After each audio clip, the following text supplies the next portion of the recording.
Hey guys, and welcome back to more Shin Megami Tensei V. Last time, we quelled the Queen's rage in Mita, and as a result, Cleopatra joined our party. And I'm not gonna lie, I feel a little inadequate. Look at her stats. Dude, she's a level higher than us, and her HP and MP are higher? God, I feel like I'm writing JoJo's Bizarre Adventure or something, but we have to find a way to retroactively get Cleopatra out of the story. So, hey Cleo, look over there. Oop. Accidentally sent her back to the ether. Ooh, my bad. But don't worry. I know many boys and some girls were a fan of Cleopatra, but I got you covered. We'll place a equally as curvy demon back in the front, and I just see this as an absolute win. Ganesha Gaming, baby. It's back. And, yeah. I don't know. Dude, goddamn good. I want this game to at least fight back a little. So, what are we going to do in this episode? Well, honestly, I'm just getting sick of looking at all these abscesses, bro. What is this map? Can't see jack crap. So, we're going to work on some abscesses as well as getting a new weapon for the Naholbino. You may recall the Fin McCool cutscene back all the way in Shinagawa, where our main character had 2 laser sword arms. That'd be cool to get, right? Yeah, I think so too. God dang it, Neburos. Sadly, that's not even a part of the game. You can't do that. But what we can do is obtain a very powerful essence to make our main character just that stronger. And that's my plan for this episode. It's a little bit of a Pandora's box situation, though, if you'll humor me for a bit, because, man, once you get this essence, there ain't no going back. You're just going to either completely obliterate everything or just, I don't know, you're beyond help. Like, really, it's just very good. If you're running a strength build. Instead, if you're running a magic build, I do recommend you hit up this Abscess in Ueno because it contains some decent miracles to boost your normal quad element attacks that much higher. However, to get access to this miracle, we have to go through 2 beautiful ladies. Skaha, the goddess herself, tutor to Kukulkan. And honestly, I don't know, I just like her. She's very cute. We also have Cybele, the Magnum Mater, aka Great Mother, aka, yeah, she has kids. It's debatable. Anyway, she's bad news. This chick, she's winking at him. Don't fall for it. She crazy. She is a lady race demon, and as a result, is a Earth Mother. But, yeah, we got problems. These 2 love to send status effects at us. Cybele really loves to charm us. Shouldn't be a problem thanks to Tao, but as far as Skaha, yeah, her attacks all around are kind of obnoxious. She can inflict you with, like, fog very easily. They are both weak to Zeal, but I don't even think it's a good idea to use that our first turn.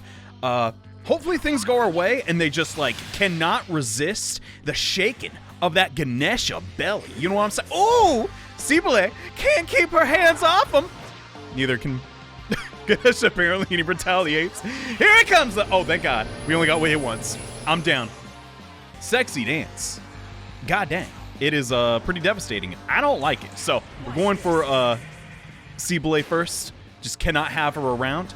Fun fact, she was apparently so magnificent that Atis ripped off his junk just to be with her. And well, once you get to that point, what are you doing? Come on, anyway. Despite you know, our history and such, sort of repeating in a way. This whole episode is just a thinly disguised history lesson on world religions, by the way.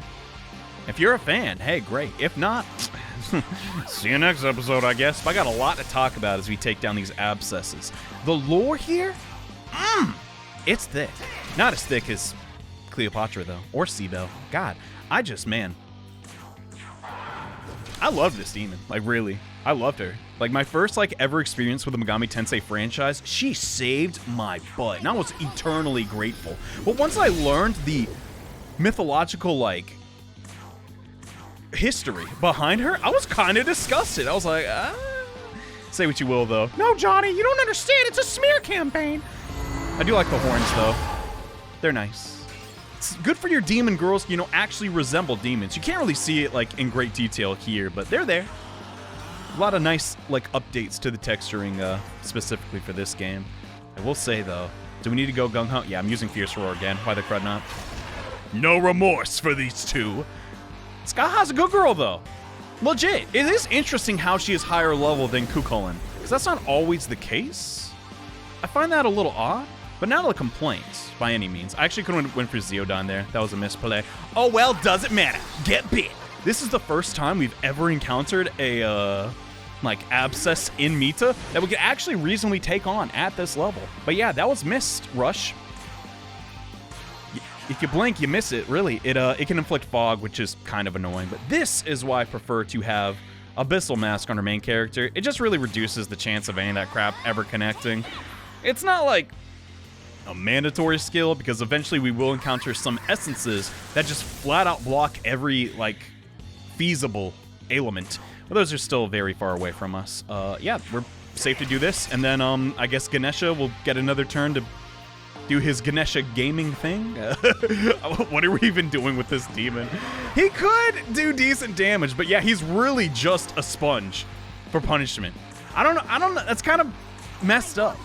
By no means optimal, but he'll definitely get us past one really tough Abscess, which, yeah, the second you get in Taito, you want to take down this, not specifically this one, but the next Abscess we're going to take down. Very important. And my gosh, she just will not die. This is the downside of putting all of our damage on one character, which is our main character, by the way. Turns just go on forever.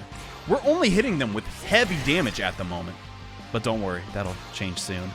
Anyways, Ganesha Gaming! 150 damage. My god, how does he do it? I got no clue.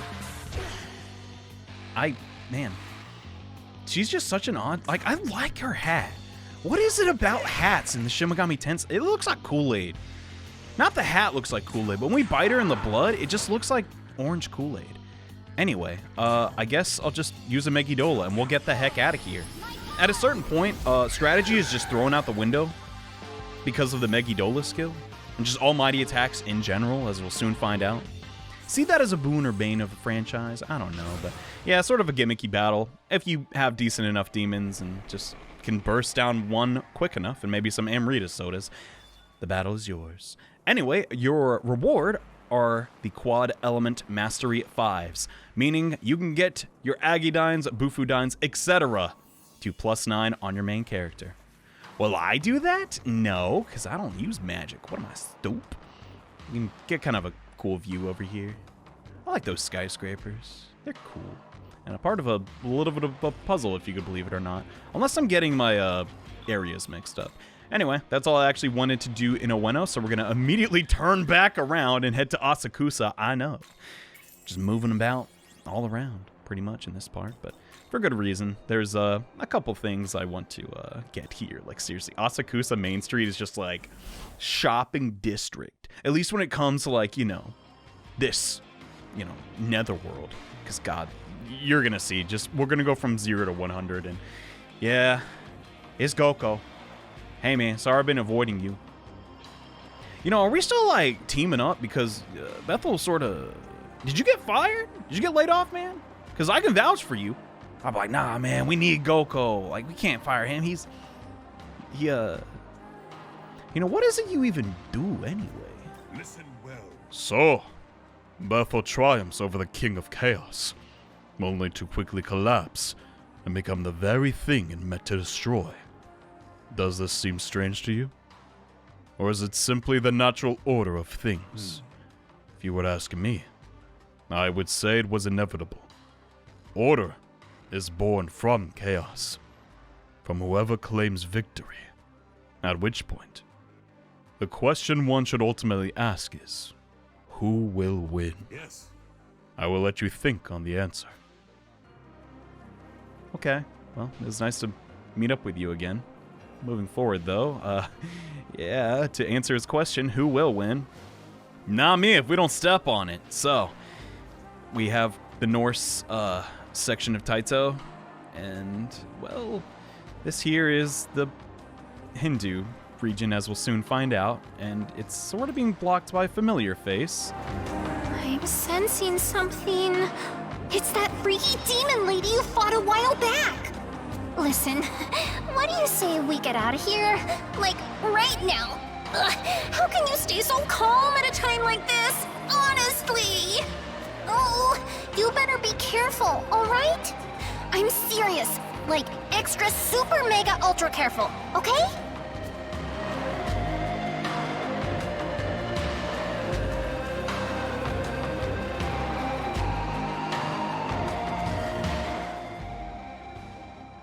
Ah, the prodigal child himself.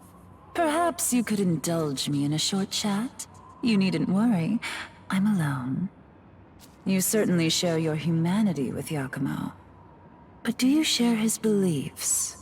Do you agree with his aims? A shame.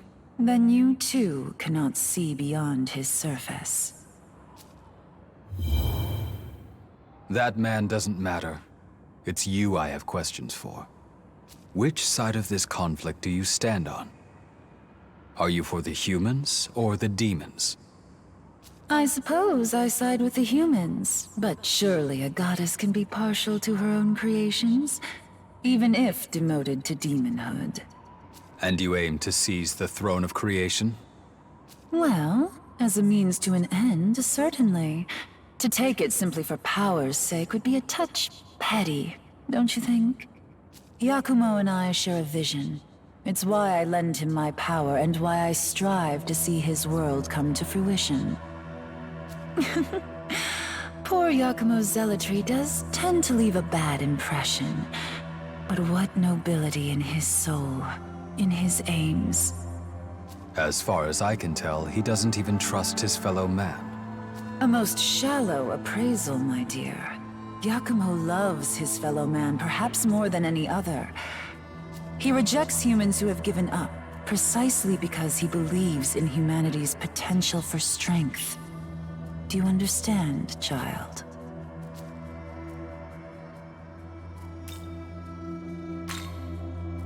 I suppose that's only to be expected. Few truly do. Those of the Yakumo family have always been officers of the law, you see. Would-be agents of justice, living to protect the meek. His mother was a medium.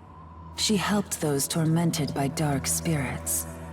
However, one such sufferer was seduced by a demon's promises, and slaughtered Yakumo's entire family. Hate the crime, not the criminal, as they say. But the platitude rings quite hollow when the criminal has no desire, no capacity for redemption. If violence and evil are all they know, all they will ever be, then what can a man of justice do but strike them down? Pretty words have never been enough to save the world. What are you doing, Nuwa? Ah, here he is. So ends our idle chat then. Farewell.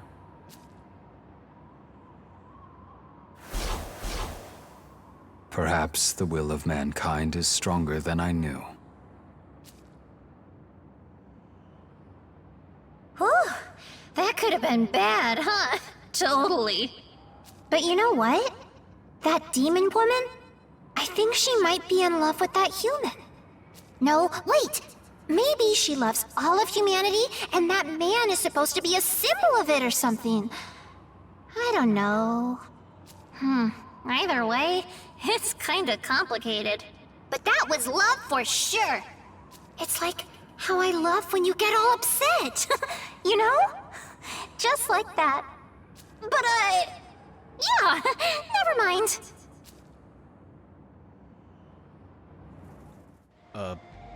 Okay. Does the main character get upset to you guys? Amanazako's line there is just always kind of puzzled me, but as we reach the Asakusa main gate, we get a bit of insight on Yakumo's character. What we're supposed to glean from it, however, I'll leave it to your interpretation. Oh, I'm pretty sure this is Hindu demon territory. Yeah, definitely is. Their leader's supposed to be this demon named Shiva, but I heard this other guy, Vasuki's the one running the show right now. Vasuki's like a big old snake or something, isn't he? Like Yamata no Orochi. Bet you he's a schemer. Never trust a snake, right? Totally. Never trust a snake, as like half the demons in the game are snakes. But yeah, this is Hindu demon territory. And Asakusa.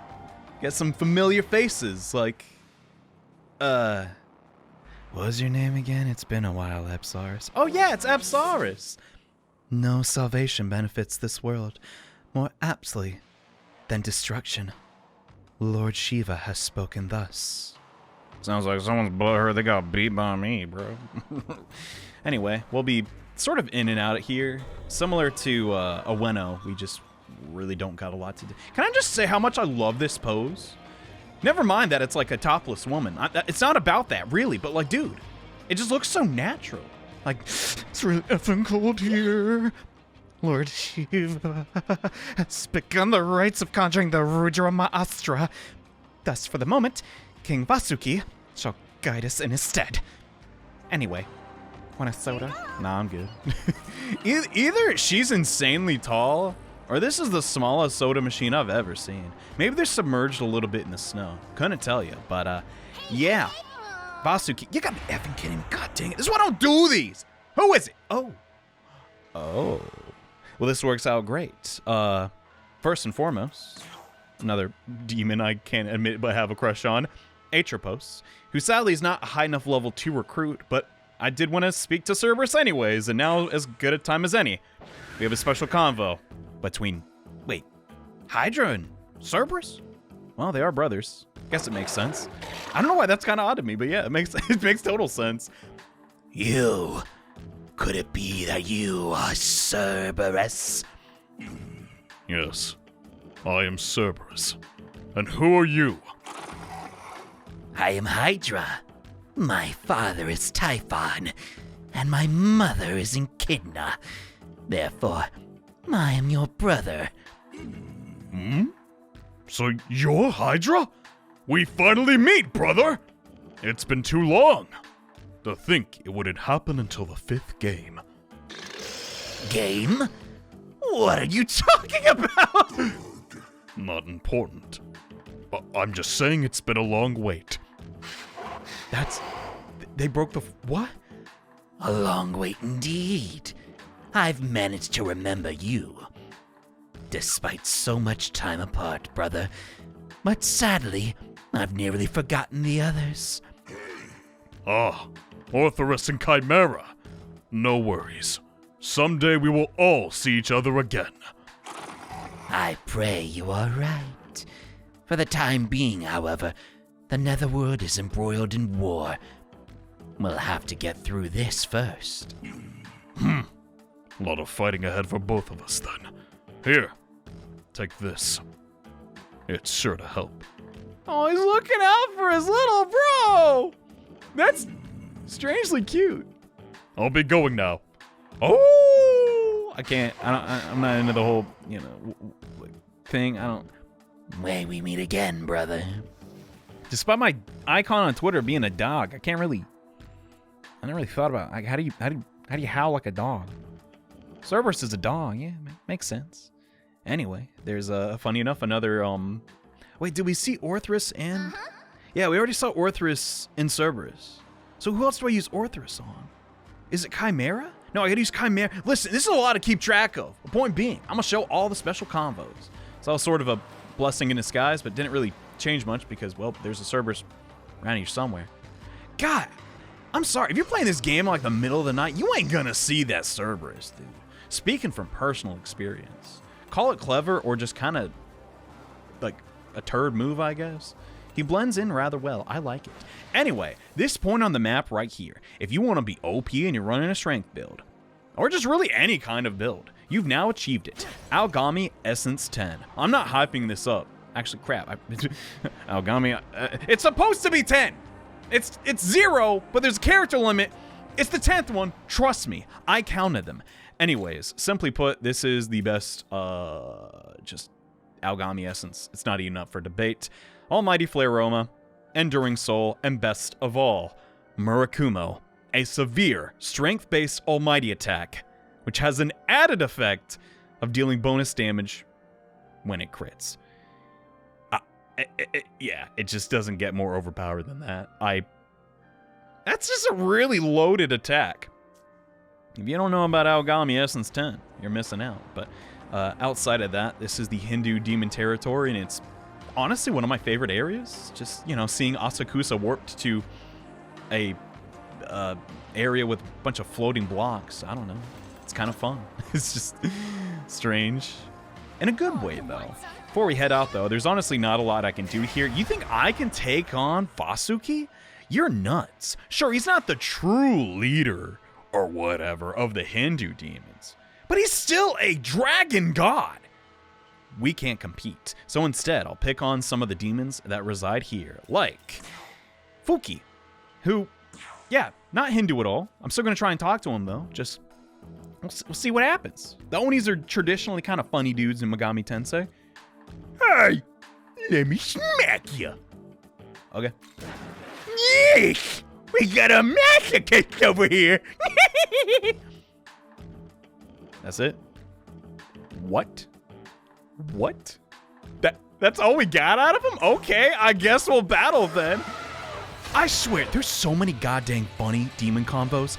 I'm fishing for some specific ones, but let's talk real quick about Fuu-Ki and who the cruddy is. So, Shin Megami Tensei in the lore should probably reference this because it did it in the previous Atlas game. Yes, mentions that these Onis were controlled by a figure known as Fujiwara no Chikata, a summoner of the Heian period. More or less, he was like, yo, can the government get off my nuts? And as a result, summoned some powerful Oni to assault the Emperor. And well, that didn't really work out. The story goes that they showed up and were just kind of owned instantly because the Emperor's just that good. I really like these guys in particular because their blades are like airplane propellers, yeah, we understand aviation. The Onis in particular, we've already seen Kinki, who, had the body of gold, and I remarked, gold's not really a powerful element. I think you guys get scammed. Sorry. And, well, this is another one of the four. The interesting thing about these characters is that the Onis and their elements kind of not always super consistent. In Shin Megami Tensei, it's always been sort of the core four, but in certain interpretations of the story, the Onis are actually a bit different. As seen on this image I found, which depicts a red Oni, and well, that's not one in Megami Tensei, but it's always been sort of the, quadruplets. It's kind of odd, though, this character, as I'm just researching Japanese culture and finding out more about these, figures. Fujiwara gets, cutesy, stickers of him? I don't even know what this thing is. It's just yeah, could you imagine that? Yeah, this guy tried to, overtake the Emperor and all that. It's like if we made a sticker of Benedict Arnold and be like, oh, look how cute he is. I find it a little odd. Anyway, time to power up our Murakumo attack and, well, also just show it off because it looks really, really good. I'm hyped for this. I hope you are. You have defeated another fiend, I see.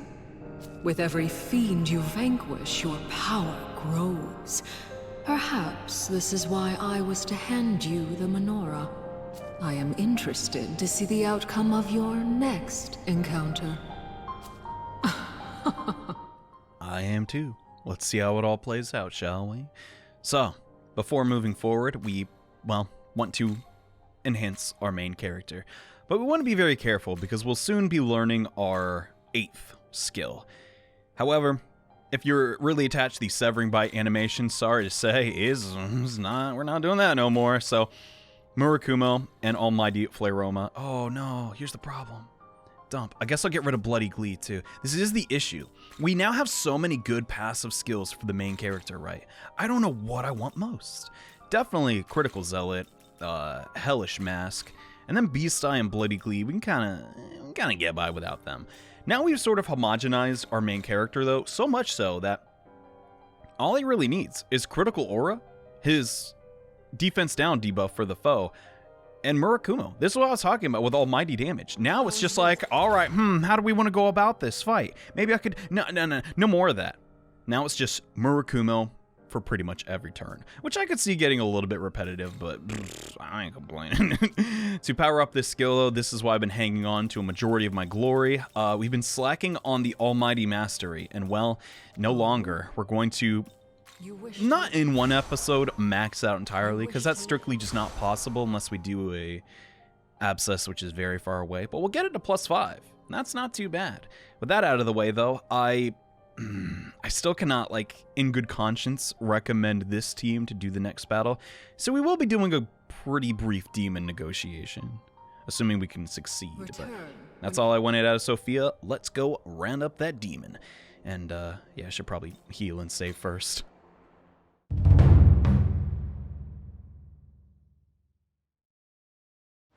The next demon I'm after is actually seen floating around almost all of the Nordic area of Taito. This is Fafnir, and God, I don't know why he floats, but I like it.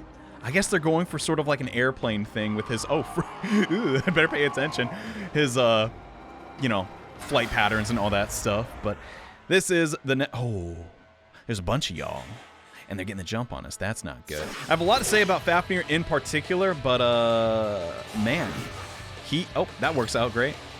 He's just he looks so good in SMT5. Like, I'm such a sucker for this design. He's definitely of the Soul Hackers, Devil Summoner era, which I've discussed ad nauseum in this series. But out of all of the... Yo, you good? Guess he's a little jittery. Anyway, I would be too if I was about to get hit with a Murakumo. Before we get to the demon negotiation, I think it's time to finally show off the Nahobino's ultimate attack. And yeah, it's good. It looks really, really good. I'm just so happy that now SMT has its own version of, you know, the Omni Slash or, you know, Monado Buster. It actually does kind of look like Buster, come to think of it, but I in particular love that attack because when I was in my youth, you know, just starting to get into the Megami Tensei franchise, I envisioned, you know, what if they did this attack and it was called Devil Buster? And it looked pretty much like that, and I was so happy to see it in the game. Anyway, back to Fafnir. He's a metallic dragon that breathes poison. It's this animation's super long, so I can't show it every time, I'm sorry. As you're seeing, yeah, we're just one-shotting everything now. Given, we won't be able to do that to every demon, but most, average level demons in Taito are just now not an obstacle for us. So that's one good thing. After, you know, struggling here the second we got to Taito, now we're starting to get some leverage on the surrounding demons. As you can see here, though, he resists physical attacks, and in mythology, he's a dragon that breathes fire. Those two attributes are very desirable for me. So, hey, buddy, we're the same level. Come on, we can literally see eye to eye. Join me. Please, you're so cool. Have you ever thought about changing the world? I've been doing that a lot recently, but, yeah, I guess. And how would you go about changing the world? Well, I can't say what I want to say, which is through diplomacy. I gotta think like a dragon, you know? I'd take it by force, yeah! I see. However, you should know that those who rule with power are often themselves ruled by that very same power. Allow me to show you what I mean! Well, crud. I'm honestly confused. Did they take the actual, like, is that a unique line for Fafnir? Or am I tripping? So when Sigurd from, you know, Norse mythology actually defeated Fafnir, I think it's like Severed Head said, "By the way, this gold you're stealing from me, people are gonna want it, you know. Better be careful." Anyway, let's try that again. How would I change the world? Yeah, I've thought about changing the world a couple times. I picked the same answer by accident again, son of a gun! He's really not gonna be impressed with me now. I'm trying to fish for some of the funny options in SMT5. Trust me, there are a billion of these suckers. Just ridiculous negotiation answers, and I haven't seen a single one. But as you're seeing, yeah, that poison breath of his, rather potent. So let's be careful about that. Your hair is rather impressive. Is it proof of your heroism? See what you did there. Heroism. Proof of my godhood? Well, kind of is, yeah. Of course. Only a god could have such beautiful, luscious hair. Hey, thanks, but this is getting embarrassing. Wait, what were we talking about again? Ah, negotiations. Now what the dump? Well, I guess that's one way to woo a dragon. Anyway, he's being rather generous. I thought a dragon with a, hoard of gold and jewels would want more money, but I guess not. He's satisfied. I look forward to fighting at your side. Right back at you, buddy. So, now I will proceed to gush about Fafnir's design for as long as you will allow me. Fafnir's just so goddamn cool. I really like just the emphasis on the heart here. Kind of like, a little cartoonish heart, but it works. And the wings designs, oh my god. Oh my, you couldn't even see that on the Saturn, bro. So like, this is so great. Fafnir's heart in particular was actually feasted on by Sigurd after, defeating Fafnir. And this granted him the knowledge of birds. Like he could hear and understand birds. And that's how he knew that, well, people were coming for him and people that were going to betray him. Because, well, I guess birds gossip a lot. Is that what Twitter's a reference to? Anyways, with Fafnir by our side, I feel a little bit more comfortable taking on this next foe. And just all around, Fafnir's a pretty great demon to have. It is true, he does have decent, weaknesses, and those are a little difficult to patch up. You can't, straight up, inherit. No, you could inherit easily, at least absorb ice right now, but it's really not worth all that trouble. Instead, we'll be using him for this battle and just the occasional, fight. At the end of the day, though, Ganesha is just a superior tank, but when it comes to inflicting ailments, well, that's where Fafnir comes into play. He has +3 on poison in particular, and, yeah, this'll work. All right, we got it. So, this whole time we've been sort of drawn to this bridge over here, and would you look at that in the distance is an abscess. This is the abscess of Taito. Once you learn what this abscess contains, you'll want to get to it ASAP. However, actually starting the fight is one of the hardest parts because, well, the abscess will spawn a bunch of Orochi, and the abscess itself is Yamata, no Orochi, which Amanozako talked about previously in this episode, funny enough. This fight's tough. The second you arrive in Taito, his levels will dwarf your own. They already are still way higher than ours. Like God, level 67. But the positive thing here is, he only has access to 2 moves, meaning his attack pattern is very narrow. Yamato no Orochi, having 8 heads, really likes to specialize in the physical attack department. But on top of this, he's susceptible to various ailments, and I pray to God we get this to stick on the first try. Come on, Fafnir, give him the little razzle-dazzle! Yeah, we got it. He's very susceptible to all forms of, status. I mean, really, they will hit. Fog, poison, seal. They're all really good here. Despite this, though, we will eventually run out of ailments. I like to have a little priority system. If he ever goes for his Magatsuhi turn, definitely just set up with your sleep. If you just put him to sleep, it's going to waste all of his turns. It's going to be great, but he's charmed on the first. And okay, that's not good. All right. Alternatively here, this is a great chance to use a physical dampener, which, would you believe it? This will be the first time I've ever used one this entire project. I'm not kidding. They're so finite, though, I felt bad using them. Up till now. I'm kind of curious, though, if I can get by without using it, but every time I've tried that in the past, it's kind of bit me in the butt. I like to think that Atlas designed Orochi's weaknesses in SMT5 with the idea behind his mythology and how he was actually defeated in, real-world mythology, which was Susanoo, Aogami, by the way, got him drunk, all 8 of his heads, and then once he was enamored, dealt the finishing blow, and I just think that is so goddamn cool. On top of this, once Susanoo, Aogami, our better half, defeated Orochi, he found a weapon inside of his belly. That weapon was, well, Kusanagi no Tsurugi, aka Murakumo, and I just think it's so cool that we you know, it makes sense that we would have Murakumo by this point and then do battle with Orochi. I love this game, man. And I love making these videos, just putting them together. It's so fun. But yeah, Murakumo's animation's a billion years, and even though we're doing 1,000 damage, it's still not enough. Heads up, this fight is tough, but assuming the charm connects, we should be all right. We said decent enough damage that turn. Nothing to sneeze at. But the charm persists. Oh wait, the charm, I guess the dampener didn't even matter. So much for fizz dampeners, huh?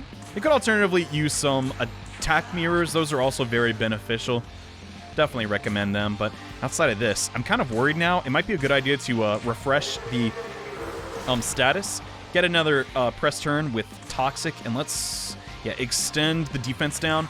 On Ganesh's turn, I would like to refresh the... See, here's the problem, right?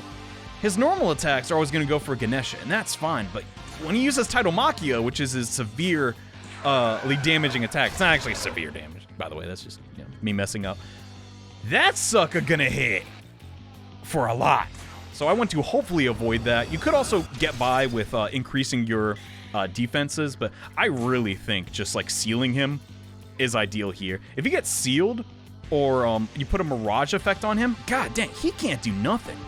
Let's try and go for Confusion this turn. Come on, hit him with it, please. I missed. Cred, okay. Well, at least on the positive side, you'll get to see one of his Taitomachiyas. Yeah, it does a lot. Now our main character does have Enduring Soul, though, so if he dies, he will revive with 100% HP. And I'm pretty sure, is MP affected? Yeah, it should be. So that's nice. The rest of the party, though, don't go. Ain't got that. I guess Tao has Endure, but as you can see, yeah, getting those statuses to land is the determining factor here. Poison is very whatever, but as you'll soon find out, Fafnir does have positive affinity with elements, which is all elements, not just poison, and it's not working. Why isn't it working? Okay, this is kind of a problem. Oh boy, oh boy. Let's try Mirage. He only has physical attacks, and if they can't hit us, we're fine. Yeah! We can always count on Tao. Awesome, all right. Now, for everyone else, what do we do here? I want to definitely get the Murakumo off when we have positive attacks, so just do that real quick. Yeah. You understand that? Like, seriously, I've seen Murakumo so much. I love it, but you gotta admit, it's still just like, oh my god, dude, this takes too long. There is somebody out there that has the patience to watch every Aogami attack. And you know what? Hats off to you. That ain't me, though. The Fogma is still on there. Is there anything else we can do? We could get an additional turn with Toxic Cloud, but my god, that's just a bad idea. Let's try Steel Needle. Coming from the Steel Dragon. No crits. That's fine. That's fine. I didn't want any crits anyway. Seal up a little bit with Light of Order. So far, yeah, we're not doing great here. I may have to resort to my usual tactic of dismissing all my demons. We also have the problem here of, well, what if the fog goes off on his turn? We don't really got an answer for that, but still doing a couple thousand damage. If we don't miss any of the Murakumos, that would be nice. So we could actually, yeah, I could totally set up for that. Okay, so we're doing the same thing we did with Cleopatra, just to guarantee our success. Once we miss, frick, I really hope I don't miss anyway. I'll use a Chakra Pot on the Naholbino. Trust me, once we get this effing stupid Abscess done, they're gonna be a lot stronger. I actually don't have enough for Rakunda. God dang it. Does my team suck? Be honest with me. I don't know. We have too many tanks and not enough support demons. We'll be remedying that in the future, though. If worse comes to worse, though, I could just use an attack mirror on myself. So that should be fine. Anyway, let's now... Yeah, Confusion. Also has a really high chance to hit. And it didn't work. Friggin'... Oh, my God. Okay. It's fine. It's fine. Don't panic, anybody. Don't I'm not panicking. Are you? Johnny, he literally sucks. You don't get it. He can kill you in, like, one turn. It's such bull. Okay. Confusion Gem, where are you? Right in front of me. Wow, I don't know what's wrong with me today. If this connects, and it did. Nice. Not only will he be attacking himself, but... Oh my god, Tao. Okay, whatever. He's also weak to electricity, so we might as well pop off an Elect Gem, because my Tao does not have Mana Spring, and I really need to remember to add that. Which actually, well, we'll have a great chance to do that soon. We'll go for an attack, hit himself, not bad. Do we see Catastrophe? That's also an attack he has, which is severe, and oh my god, it sucks. Anyway, sucks if you're on the receiving side. Moving forward, though, I think a Murakumo spam is well deserved. It's kind of fitting with the lore, except not really, because, well, how would Susanoo use Murakumo on Orochi if he received Murakumo from Orochi? That don't make no goddamn sense. Only real downside of this strat of, like, you know, de-summoning our demons and Tao. Is she even really a demon? I don't even have an answer to that. Moving forward, it just takes a while. Finding the demons again is a pain, so I don't want to use it too much, but for specific situations where it's needed, we can do it. We can do it. But yeah, Murakumo just, I don't know, man. It's so goddamn good. I don't even think I need some insurance because I, well, have Enduring Soul, so I think we're fine to do this. Oh, we only needed one more? What? I thought. Oh, look who has egg on his face. Our reward will be 2 attack mirrors. Not bad. But the best reward of all is Demon Proficiency 4 and Divine Proficiency 4, as well as Almighty Mastery 5 and Physical Mastery 5. Meaning, our main character can reach Affinity level 9 with Almighty, which just further increase the damage of Murakumo. As you can imagine, we just got a lot stronger. The only problem is you can't get, you can't skip Affinity Miracles. You feel me? You got to get Almighty Mastery 4, which we currently don't have. Where the crud is it? Other side of the friggin' world, bro. Stinging somewhere over here. So that's kind of a dampener on our plans. But we'll eventually make it over there. But yeah, that's pretty much everything I wanted to take care in this episode. We got a bit of background knowledge on Yakumo and Nuwa's relationship, and, well, acquired the most busted attack in the whole game. Moving forward, though, we're gonna travel to other areas in Taito as we try and take down some more Abscesses. Thanks so much for watching, guys. Hope you enjoyed. See you next time. More Shin Megami Tensei V. Bye.